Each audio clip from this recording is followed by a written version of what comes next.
My name is Nick, and today we are reading Luke 14 because it is December 14th and Christmas is in 11 days. So if you haven't done your Christmas shopping, better get on that because time is running out.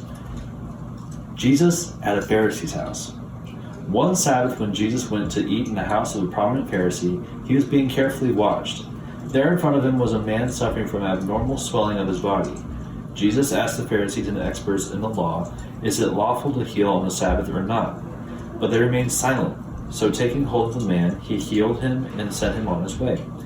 Then he asked them, "If one of you has a child or an ox that falls into a well on the Sabbath day, will you not immediately pull it out?" And they had nothing to say. When he noticed how the guests picked the places of honor at the table, he told them this parable. When someone invites you to a wedding feast, do not take the place of honor, for a person more distinguished than you may have been invited. If so, the host who invited both of you will come and say to you, "Give this person your seat." Then, humiliated, you will have to take the least important place.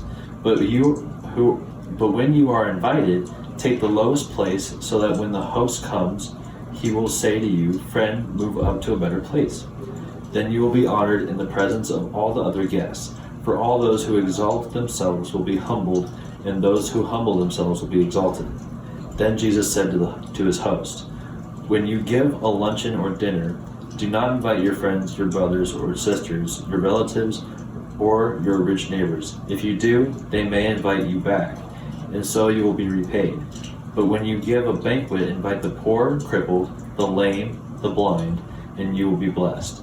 Although they cannot repay you, you will be repaid at the resurrection of the righteous." The parable of the great banquet.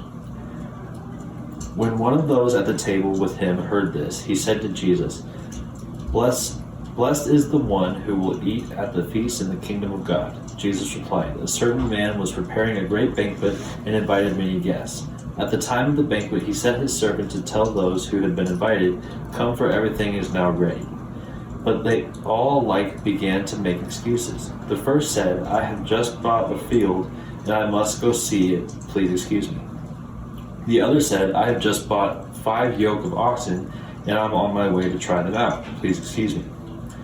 Still another said, 'I just got married, so I can't come.' The servant came back and reported this to his master. Then the owner of the house became angry and ordered his servant, 'Go out quickly into the streets and alleys of the town and bring in the poor, the crippled, the blind, and the lame.' 'Sir,' the servant said, 'what you ordered has been done, but there is still room.' Then the master told his servant, 'Go out to the roads and country lanes and compel them to come in, so that my house will be full. I tell you, not one of those who are invited will get a taste of my banquet.'" The cost of being a disciple. Large crowds were traveling with Jesus, and turning to them he said, "If anyone comes to me and does not hate father and mother, wife and children, brothers and sisters, yes, even their own life, such a person cannot be my disciple. And whoever does not carry their cross and follow me cannot be my disciple.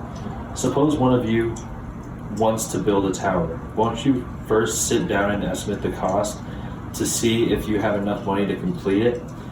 For if you lay the foundation and are not able to finish it, everyone who sees it will ridicule you, saying, 'This person began to build and wasn't able to finish.' Or suppose a king is about to go to war against another king. Won't he first sit down and consider whether he is able with 10,000 men to oppose the one coming against him with 20,000?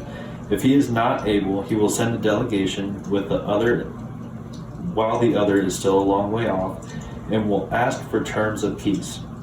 In the same way, those of you who do not give up everything you have cannot be my disciples. Salt is good, but if it loses its saltiness, how can it be made salty again? If it fit neither for the soil nor for the manure pile, it is thrown out. Whoever has ears to hear, let them hear."